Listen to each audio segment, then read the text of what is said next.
Hola. Pico, pico, mamá, casi. A todos los seguidores. Pico, pico, mamá. Bueno, tengo la esperanza de que algún día. Sí, papi, hermoso. Chao, dígale chao. Tengo la esperanza de que algún día mi hijo Alejandro pueda intervenir en alguno de los videos que con mucho cariño compartimos con todos ustedes. Ya viene la mamá. Ya, lo voy a dejar ir, pues ya, vaya, vaya. Así es como funciona. Hola amigos y amigas, bienvenidos a Grandes Cuestiones Filosóficas. En esta oportunidad vamos a desarrollar un tema muy importante, la relación histórica que ha existido entre la ciencia y la religión. Y bueno, con este fondo que tenemos hoy vamos a tratar este tema tan importante. Vamos a hacerlo desde la perspectiva de Ian Barbour en un texto que él ha denominado Modo de relacionar la ciencia y la religión. Bueno, lo primero que Ian Barbour va a decirnos acerca de esa relación entre la religión y la ciencia es que el éxito de la ciencia, el éxito de los métodos científicos representan el verdadero desafío para la religión de este siglo, del siglo XXI. O sea, es indiscutible que la ciencia ha triunfado y que a pesar de todo lo que la religión ha dicho sobre ella, la ciencia ha demostrado pues que ha tenido razón en muchas de sus ideas, de sus teorías, y es que la ciencia ofrece un conocimiento confiable, racional, verificable, demostrable, de tal manera que muchos dicen que la ciencia ofrece un saber objetivo, universal y racional, o sea, tres características fundamentales de la ciencia, y además que este conocimiento científico se apoya en pruebas observacionales. En cambio, la religión, como bien lo sabemos, es una actividad subjetiva, particularista, y es una actividad emocional que se basa en tradiciones y en autoridades que discrepan entre sí, entre muchas de sus ideas. A pesar de estas diferencias entre la ciencia y la religión tan extremas, podemos señalar cuatro modos históricos en que la religión se ha relacionado con la ciencia. El primero de ellos es el conflicto, el segundo de ellos es la independencia, el tercero es el diálogo y el cuarto es la integración. Entonces, el primero es el de conflicto, la relación de conflicto entre ciencia y religión. Digamos que el caso clásico que evidencia esta relación conflictiva es el caso de Galileo Galilei, que estuvo determinado básicamente por dos cosas. Primero, por la autoridad de Aristóteles. Aristóteles era incuestionable. Y segundo, pues digamos por esa autoridad religiosa, la autoridad eclesiástica que estaba entrando en crisis debido a la reforma protestante, por ejemplo. Entonces ese es como uno de los ejemplos más clásicos donde se ve esa pugna entre estos dos extremos. Actualmente seguimos viendo esta disputa, sobre todo porque estos asuntos se prestan como para un mayor sensacionalismo en los medios de comunicación. Entonces siempre que alguna autoridad religiosa, por ejemplo el Papa, ¿verdad? Da alguna declaración en contra de la ciencia, entonces eso genera mucho sensacionalismo y los medios de comunicación pues van a transmitir esa idea abiertamente, ¿no? Eso les va a dar mucho rating. Entonces, pues diseminan mucho esa información. ¿Qué es lo que quiero resaltar y qué es lo que resalta Ian Barbour? Que existen otros modos de relacionar ciencia y religión y que no solo es la del conflicto, solo que esas otras formas en que se relacionan no generan justamente ese amarillismo o ese sensacionalismo que es lo que a la gente le gusta observar permanentemente. Entonces, ciencia y religión entran en conflicto y eso es claro. No estoy diciendo que eso no sea cierto, sí, pero sobre todo cuando cuando sus representantes son los más extremos, es decir, cuando estamos hablando de un científico extremo, es decir, algo así como un materialista científico, y cuando estamos hablando de un religioso extremo, es decir, cuando estamos hablando, por ejemplo, de un literalista bíblico. Entonces, estas dos posiciones de la ciencia y de la religión, por supuesto que van a chocarse. Entonces, veamos más a fondo lo que es el materialismo científico. Primero, los materialistas científicos son herederos intelectuales de la Revolución Francesa, del empirismo de David Hume y del naturalismo evolucionista del siglo XIX. Los materialistas científicos pregonan básicamente las siguientes ideas. Primero, que el método científico es la única vía fiable de acceso al saber, es decir, es la única epistemología válida. Segundo, que la materia y la energía constituyen la realidad fundamental del universo, es decir, metafísicamente para ellos el fondo son los componentes físicos de la naturaleza. Entonces, esa idea de que la ciencia es la única forma de conocimiento o la única epistemología válida se asegura porque la ciencia tiene la cualidad de ser demostrable al público. Los científicos se jactan de que todas sus teorías pueden ser comprobadas por cualquier persona que tenga el interés de mirar si realmente funciona, de corroborar si lo que se dice es cierto, lo pueden hacer contrastándolo con la realidad.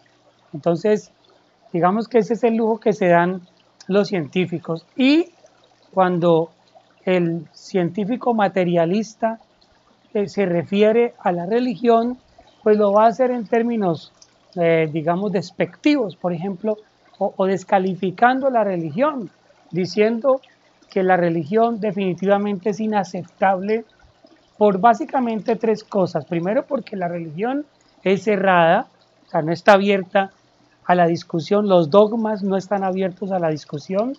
Segundo, porque lo que la religión dice en última no se puede demostrar. Y tercero, porque pues tampoco es contrastable con la realidad como sí lo es la ciencia. En cambio, la ciencia se jacta de ser objetiva, ¿no? Se jacta de ser imparcial y se jacta porque en efecto lo es, o sea, hace gala de estas cualidades.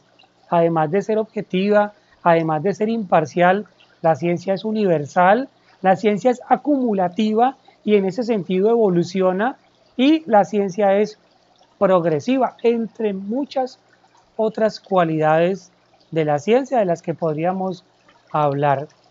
En cambio, la religión primero es subjetiva, es decir, depende pues como de la experiencia de cada sujeto, así se va a predicar la religión, ¿no? Además, la religión es parcial, esa es otra cualidad, ¿sí? Está a favor de ciertas interpretaciones, entonces es parcial. También es particular, también la religión es, digamos, acrítica, no hay una posición crítica frente a lo que se está diciendo, a lo que se está predicando en las diferentes religiones, sino que la gente acepta, digamos, sumisamente, acríticamente el discurso que está escuchando. A todo se asiente, a todo se le dice amén, mejor dicho. Y otra característica es que hay una resistencia al cambio, ¿no? La religión, entre más ortodoxa se muestre al mundo, digamos, más cercana al mensaje original se siente. Por eso se resisten mucho al cambio y a los cambios pues de este siglo, de estos últimos tiempos. También es importante hablar que desde la filosofía, el materialismo científico, se va a conocer, hay una corriente filosófica que apoya el materialismo científico que se va a conocer con el nombre de el positivismo lógico. Este positivismo, esta corriente filosófica se va a dar en el año 1920 hasta el 40, más o menos en estos tiempos, y palabras más, palabras menos, va a decir que solo el discurso científico tiene sentido, tiene lógica, ¿verdad? Y que todo lo demás, los demás discursos, por ejemplo, el discurso de la ética, el discurso de la metafísica, el discurso de la religión, esos discursos no son ni verdaderos ni falsos, simplemente son pseudo proposiciones. Parecen que tuvieran lógica, parece que tuvieran sentido, pero realmente no lo tienen, porque no es contrastable con la realidad. Entonces son pseudo proposiciones, así las denomina Ian Barbour. Y estos discursos solo transmiten emociones de las personas y también transmiten las preferencias de ciertos individuos y de ciertos grupos.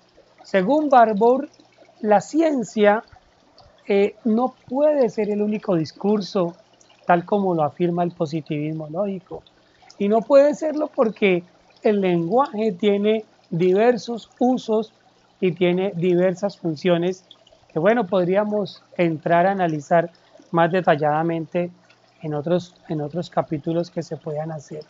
Es curioso, pero por ejemplo, personajes de reconocimiento mundial como Carl Sagan, en una serie televisiva llamada Cosmos y en un libro también que él escribe que va a recibir el mismo nombre, Cosmos. En este texto, en este libro, uno va a encontrar a Carl Sagan, que es un cosmólogo, es un científico y que predica abiertamente la ciencia como la única vía del conocimiento confiable. Uno lo va a escuchar a él también dejando plasmado entre sus revelaciones cosmológicas, también va a dejar plasmado su pensamiento filosófico. Por ejemplo, Carl Sagan dice en la página 24 de su libro, dice que el cosmos es todo lo que es, lo que fue o lo que será alguna vez. Miren ustedes que esta frase tiene una carga filosófica bien sustancial, bien profunda. Un científico, ¿verdad?, haciendo estas afirmaciones tan filosóficas, pero no es la única. Por ejemplo, cuando Carl Sagan dice que el universo es eterno, o bien su origen es simplemente indescifrable, es decir, no se puede descifrar. Esa también es una frase bien filosófica. Y ahora, cuando habla Carl Sagan acerca de la existencia de Dios, negando la existencia de Dios, uno se puede preguntar esto: ¿qué hace un científico tratando de negar o tratando de demostrar la existencia de Dios? No es competencia de la ciencia. Sin embargo, uno ve a Carl Sagan, curiosamente, haciendo este trabajo. Por ejemplo, él dice en una de sus frases muy conocidas, dice: las pretensiones místicas, hablando de las religiones, y autoritarias son una amenaza para el carácter de ultimidad que posee el método científico. Está haciendo filosofía de fondo, ¿no? A Carl Sagan básicamente Barbour lo presenta, lo ve como un sumo sacerdote de la ciencia. Eleva la ciencia a la categoría casi de religión, ¿no? Lo que se conoce como cientificismo. ¿Por qué es como un sumo sacerdote? Primero, porque revela los misterios del cosmos, y segundo, porque de alguna manera nos propone una manera de vivir, una forma de vivir. Entonces esto es bien curioso con Carl Sagan. Ahora bien, con respecto, por ejemplo, a la biología molecular, ¿cierto?, que ha sido indudablemente exitoso su desarrollo, ¿verdad?, en el campo de la genética y en el campo de la actividad biológica, científicos de la talla de Francis Crick, co-descubridor de la estructura del ADN, pero también un materialista científico indudable.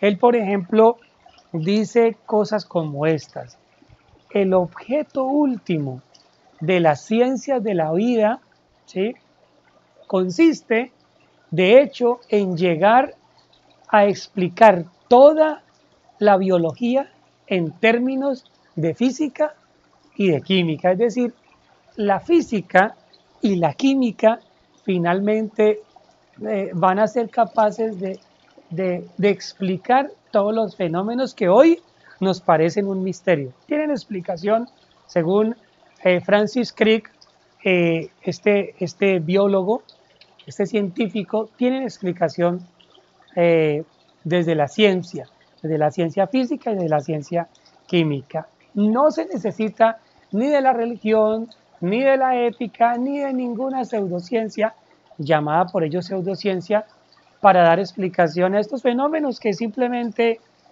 hoy, digamos, no hemos podido descubrir cómo funcionan, pero que tarde que temprano la ciencia lo va a hacer, lo va a lograr y va a dar estas explicaciones.